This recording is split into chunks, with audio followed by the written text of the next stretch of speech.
रिपु sir English classes में पुनः आपका स्वागत है। आज हम मॉडल ऑक्सिलरी वर्ब के पार्ट 5 अर्थात यह अंतिम पार्ट है। इसमें हम दो मॉडल ऑक्सिलरी का प्रयोग देखेंगे। पहला है डेयर और दूसरा है आपका नीड। दूसरा प्रयोग है नीड का। तो द यूज ऑफ डेयर में देखेंगे कि डेयर का प्रयोग मॉडल ऑक्सिलरी वर्ब तथा मेन वर्ब दोनों रूप में किया जाता है।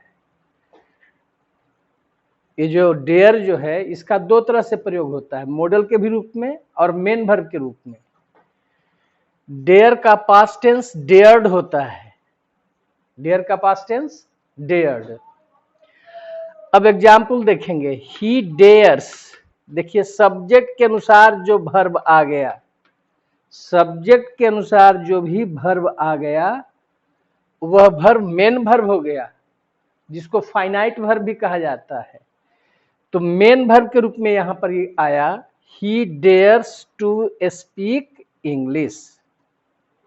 तो यहां मेन वर्ब के रूप में आया। लेकिन यहां पर देखिए निगेटिव बनाए हैं, ही डेयरंट कम हियर, मतलब डेयर में ही नॉट लग गया तो डेयरंट हो गया। तो यहां पर डेयरंट जब बना तब यहां यह मॉडल ऑक्सिलरी वर्ब के रूप में आ गया। तो हम कह सकते हैं कि डेयर का जो प्रयोग है वह मॉडल ऑक्सिलरी और मेन वर्ब दोनों रूप में काम करता है। डेयर का प्रयोग साहस करना सॉरी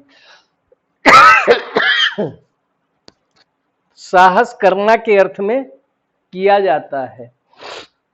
जैसे ही डेयर्स टू फाइट, वह लड़ने का साहस करता है। प्रेजेंट इंडेफिनिट में है इसलिए ही के अनुसार डेयर्स हो गया। तो यहां यह मेन वर्ब के रूप में आया। He does not dare to fight, इसका जब निगेटिव बनाएंगे तो प्रेजेंट इंडेफिनिट में है तो डू नॉट या डज नॉट के बाद जब डेयर आता है तो यह भी मेन वर्ब के रूप में है। तो he does not dare to fight.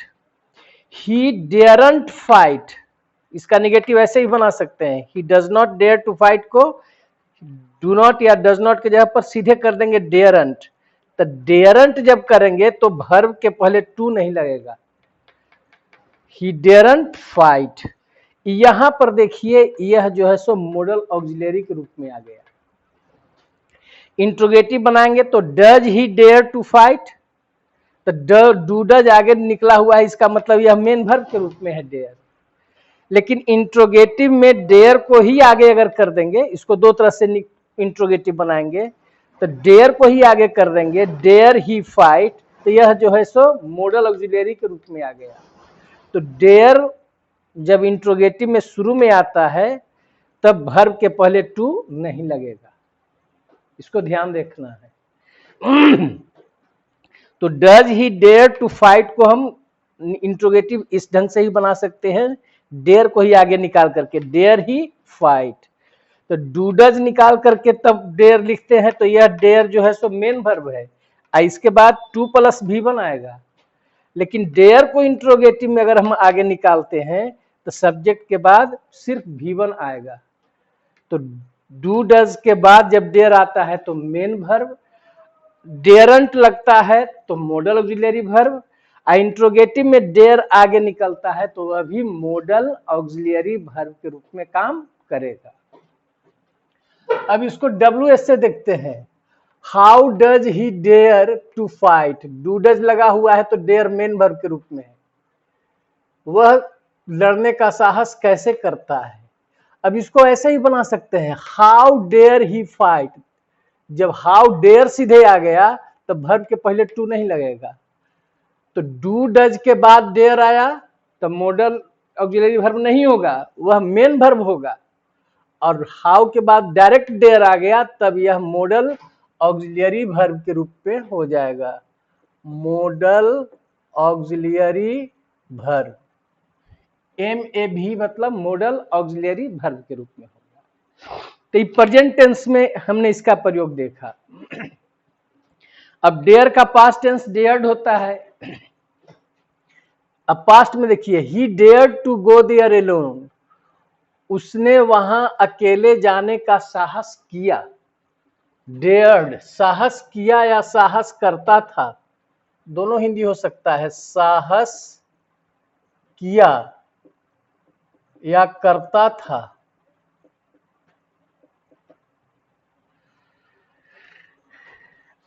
Dare या डेयर्स का मतलब हो गया साहस करता है। प्रेजेंट इनफिनिट में है साहस करता है। ठीक है।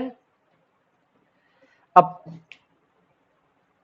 अगला एग्जाम्पल पास्ट में देखिए, he dared to go there alone, उसने वहां अकेले जाने का साहस किया। यह मेन वर्ब के रूप में आ गया। He did not dare to go there alone, इसका निगेटिव बनाए तो क्या बना, डिड नॉट लगाए, पास्ट इंडिफिनिट में है तो डिड निकलेगा हेल्पिंग वर्ब। तो यहां भी यह जो है सो मेन वर्ब के रूप में भी है, यहां भी मेन वर्ब के रूप में है। इंट्रोगेटिव इसका बनाए did he dare to go there alone, क्या उसने वहां अकेले जाने का साहस किया। या डेयर्ड को भी पहले ला सकते हैं, dared he go there alone, तो यहां डेयर्ड हो गया, जब इंट्रोगेटिव में आगे निकल गया तो इसका मतलब हो गया कि यह मॉडल ऑक्सिलरी वर्ब के रूप में है। अब है WS से, how did he dare, did लग गया तब यह मेन वर्ब के रूप में डेयर हो गया। अब देख रहे हैं कि dare helping verb modal verb आगे निकला है इंट्रोगेटिव में, तो टू हट जाता है।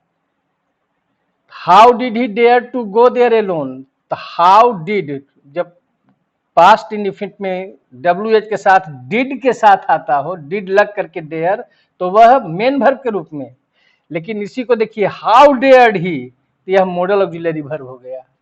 यहाँ डेयर्ड जो हो गया सो मॉडल ऑक्सिलरी वर्ब के रूप में हो गया, लेकिन डिड के बाद आया तब मेन वर्ब के रूप में। अब यहाँ पर देख रहे हैं कि डेयर्ड जो मॉडल ऑक्सिलरी के रूप में आएगा तो वर्ब के पहले टू हट जाएगा।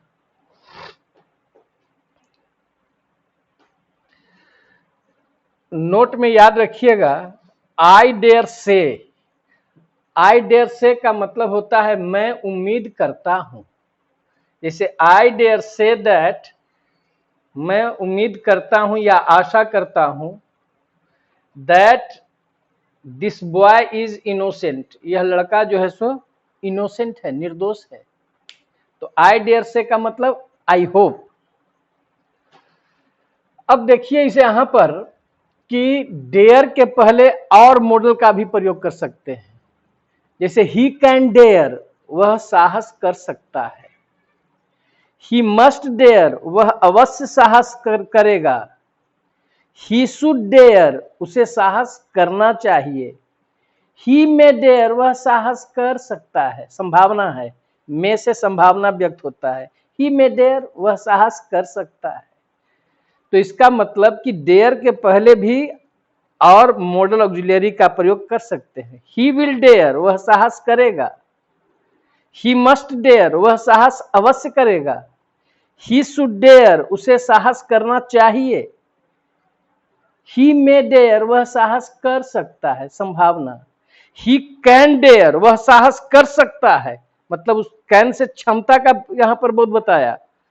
ही कैन डेयर, वह साहस कर सकता है टू स्पीक इंग्लिश, अंग्रेजी बोलने का। तो डेयर के पहले अन्य जो मॉडल ऑक्सिलरी हैं उनका भी हम प्रयोग कर सकते हैं। अब द यूज ऑफ नीड है। नीड का अर्थ जरूरत होना या आवश्यकता होना होता है। इसके साथ नाउन भी आता है और वर्ब भी आता है। मतलब नीड के साथ आप नाउन का भी प्रयोग कर सकते हैं और वर्ब का भी प्रयोग कर सकते हैं। नीड का पास्ट टेंस नीडेड होता है, जैसे डेयर का पास्ट टेंस डेयर्ड होता था, उसी तरह से नीड का पास्ट टेंस नीडेड होता है। यह वाक्य में मॉडल ऑक्सिलरी वर्ब तथा मेन वर्ब के रूप में काम करता है। जैसे आपने देखा था डेयर में कि डेयर जो है मॉडल ऑक्सिलरी के रूप में भी काम करता है, और जब मॉडल ऑक्सिलरी के रूप में काम करता है तो उसके बाद जो वर्ब आता है उसके पहले टू हट जाता है। ठीक वही बात नीड में भी है कि नीड भी जो वाक्य में आता है वह मॉडल ऑक्सिलरी के रूप में भी आएगा और मेन वर्ब के रूप में भी आएगा। तो अब इसका प्रयोग देखें। जब यह मॉडल ऑक्सिलरी के रूप में आएगा तो इसका प्रयोग हम देखें कि क्या होता है। He needs a red pen। देखिए यहां पर नाउन आया है, नाउन की विशेषता बताने के लिए एडजेक्टिव भी आ सकता है। तो प्रेजेंट इंडेफिनिट में है तो ही के अनुसार क्या होगा, नीड्स हो जाएगा। He needs a red pen, उसे एक लाल कलम की जरूरत है। He need not go there, उसे वहां जाने की जरूरत नहीं है। नीड का निगेटिव नीडंट भी कर करके हम करते हैं। तो यहीं पर आप देखेंगे कि नीड या नीड्स सब्जेक्ट के अनुसार आया तो यह मेन वर्ब के रूप में हो गया, लेकिन जब नीडंट बन करके आया उसी में नॉट लग गया तो वह मॉडल ऑक्सिलरी वर्ब के रूप में आ गया। तो मॉडल ऑक्सिलरी के रूप में इंट्रोगेटिव में भी नीड आगे आएगा तो वह मॉडल ऑक्सिलरी वर्ब होगा। दो रूप में काम करेगा मॉडल ऑक्सिलरी में नीड, या तो उसमें नॉट लग करके आएगा नीड नॉट, या इंट्रोगेटिव में नीड आगे आ जाएगा। तो जब मॉडल ऑक्सिलरी के रूप में आएगा तो इसके बाद जब भी वर्ब आएगा तो उसके पहले टू नहीं लगेगा, और मेन वर्ब के रूप में आएगा तो वर्ब अगर आएगा नीड के बाद तो टू प्लस V1 रूप में आएगा। जो सेम बात है वही डेयर में भी था वही नीड में भी है। ठीक है, तो हमने इस एग्जाम्पल से देखा कि सब्जेक्ट के अनुसार जब नीड या नीड्स आ रहा है तो वह मेन वर्ब के रूप में आएगा, और यदि नीडंट लग के आ रहा है या इंट्रोगेटिव में नीड आगे आ जाएगा तो वह मॉडल ऑक्सिलरी वर्ब के रूप में काम करेगा। एग्जाम्पल देखिए प्रेजेंट में पहले, he needs to learn English, उसे अंग्रेजी सीखने की जरूरत है। तो यहाँ नीड्स देखिए ही के चलते लगा है इसलिए यह मेन वर्ब है। तो मेन वर्ब के बाद आने वाला verb to plus V1। He does not need, do not या डज नॉट के बाद यदि नीड आता है तो वह मेन वर्ब के रूप में है, उसके बाद वर्ब टू प्लस V1 आएगा। He does not need to learn English, या इसका निगेटिव ऐसे ही बना सकते हैं, ही नीडंट लर्न इंग्लिश। जब नीडंट लग के आएगा तो वह मॉडल ऑक्सिलरी के रूप में आएगा, और इसके बाद जो वर्ब के पहले टू जो है वो समाप्त हो जाता है। तो याद रखना है कि डेयर का भी प्रयोग और नीड का प्रयोग बिल्कुल मिलता जुलता है। डेयर का प्रयोग यदि मॉडल ऑक्सिलरी के रूप में होगा तो आने वाले वर्ब के पहले टू नहीं लगेगा, लेकिन मेन वर्ब के रूप में आएगा तब आने वाला वर्ब टू प्लस V1 होगा। वही बात नीड में भी है कि नीड का प्रयोग जब मेन वर्ब के रूप में होगा तो उसके बाद आने वाला अगर वर्ब होगा, वर्ब जो होगा वह टू प्लस V1 रूप में आएगा। अगर वह नीड मॉडल ऑक्सिलरी के रूप में आएगा, या तो जिसे नीडंट लग करके आया या नीड आगे आ गया इंट्रोगेटिव में, तो वह मॉडल ऑक्सिलरी के रूप में काम करेगा। तो इसके बाद जो वर्ब आवेगा उस वर्ब से पहले टू हट जाएगा। अब देखिए ही डज नॉट नीड, तो डू नॉट या डज नॉट के बाद जो वर्ब आ रहा है तो मेन वर्ब है तो टू लग करके आया टू लर्न इंग्लिश। अब ही नीडंट, अब यह मॉडल ऑक्सिलरी के रूप में आ गया नीडंट, तब टू हट गया, ही नीडंट लर्न इंग्लिश। अब इंट्रोगेटिव में देखिए does he need to learn English, does के बाद नीड आ रहा है तो यहाँ पर यह मेन वर्ब के रूप में है, तो मेन वर्ब के रूप में इसके बाद आने वाला वर्ब टू प्लस V1 रूप में आया। लेकिन अब इंट्रोगेटिव में नीड आगे भी ला सकते हैं इसी वाक्य को, नीड ही लर्न इंग्लिश। तो देखिए इंट्रोगेटिव में नीड शुरू में आ गया तो इसका मतलब कि आने वाला वर्ब के पहले टू नहीं लगेगा। तो नीड ही लर्न इंग्लिश। ठीक है, अगला देखिए, why does he need to learn English, WH से, तो डू डज लगा हुआ है तो नीड यहां किस रूप में आया, मेन वर्ब के रूप में आया। मेन वर्ब के रूप में जब इसके साथ वर्ब आएगा तो 2+V1 हो जाएगा। उसे अंग्रेजी सीखने की जरूरत क्यों है। अब व्हाई नीड, अब देखिए व्हाई के बाद डायरेक्ट नीड आ गया, तो नीड जब आ गया तो यहां मॉडल ऑक्सिलरी के रूप में आ गया, तब वर्ब के पहले टू हट जाएगा। Why need he learn English. ठीक है, अब पास्ट टेंस में देखिए, he needed to go there, he needed to go there, उसे वहां जाने की जरूरत थी, मेन वर्ब के रूप में है। He did not need to go there, इसका निगेटिव हो गया, he did not need to go there. तो इसका निगेटिव देखिए और कितने तरह से बना सकते हैं, इसको ऐसे ही बना सकते हैं, he needn't have gone there, needn't have, did not need के जगह पर आप लिख सकते हैं नीडंट हैव, तो हैव लग जाएगा तब वर्ब तीसरा रूप में आ जाएगा। गॉन देयर मतलब उसे वहां जाने की जरूरत नहीं थी। नीडेड का मतलब क्या हो गया, जरूरत थी, नीडेड जरूरत थी।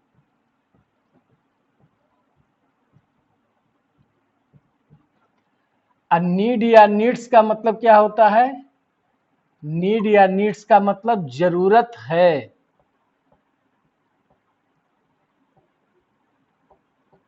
ये प्रेजेंट में हो गया,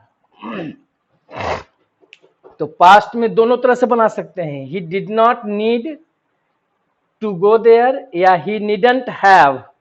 नीडंट हैव जब लगेगा तो ये पास्ट में हो गया, हैव के बाद वर्ब तीसरा रूप में हो जाएगा, तो ही नीडंट हैव गॉन देयर। कहेगा कि तुम्हें यहां बैठने की जरूरत नहीं थी, तो you did not need to sit here, या you needn't have sit sat sat, sit का तीसरा रूप सैट, तो you needn't have sat here. तुम्हें अंग्रेजी सीखने की जरूरत थी, you needed to learn English. लेकिन निगेटिव बनाएंगे, तुम्हें अंग्रेजी सीखने की जरूरत नहीं थी, तो you did not need to learn English, या यू नीडंट हैव, लर्न का तीसरा रूप learned, you needn't have learned English. ठीक है,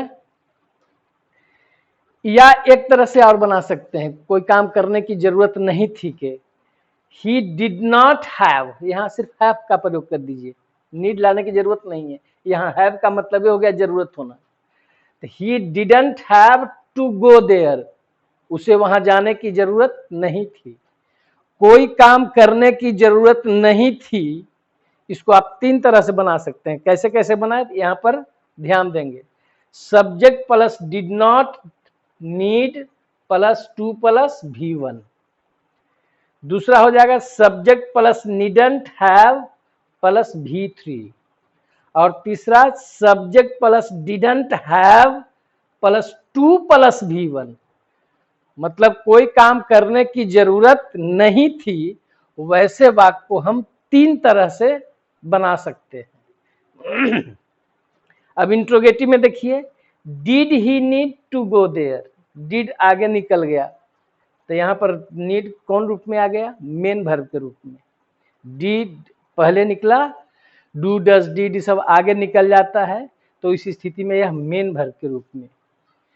या इसको ऐसे ही बना सकते हैं, नीडेड ही गो देयर, तो देखिए इंट्रोगेटिव में नीडेड आगे आ गया, इसका मतलब यह मॉडल ऑक्सिलियरी के रूप में आ गया। तो जब मॉडल ऑक्सिलियरी के रूप में आया तो देखिए वर्ब के पहले टू हट गया, तो क्या बना है, नीडेड ही गो देयर। तो आपने क्या सीखा, जैसा प्रयोग डेयर का था उसी तरह से नीड का था। तो डेयर का प्रयोग या नीड का प्रयोग दोनों रूप में होता है, मॉडल ऑक्सिलियरी के रूप में भी और मेन वर्ब के रूप में भी। अब ध्यान देने योग्य बात क्या है कि डेयर या नीड का प्रयोग यदि मेन वर्ब के रूप में हो तो इसके बाद यदि वर्ब का प्रयोग करेंगे तो वह 2 + V1 रूप में आएगा, जिसको इन्फिनिटिव भी कहा जाता है, 2 + V1 रूप में। और यदि डेयर और नीड का प्रयोग मॉडल ऑक्सिलियरी वर्ब के रूप में हो, मॉडल ऑक्सिलियरी वर्ब के रूप में हो, तो उसके बाद आने वाला वर्ब सिर्फ V1 रूप में आता है, मतलब उसके पहले 2 नहीं लगता है। तो यह महत्वपूर्ण प्रयोग था। आशा करते हैं कि आप इसको 1-2 बार जब देखेंगे तो आपको समझ में आएगा। यदि पसंद आए आप इसको, यदि आपको यह पसंद आया होगा तो कृपया इसे लाइक, सब्सक्राइब और शेयर अवश्य करेंगे। इस तरह से मॉडल ऑक्सिलियरी वर्ब जो चैप्टर था, यह 5वां पार्ट था, समाप्त होता है। धन्यवाद।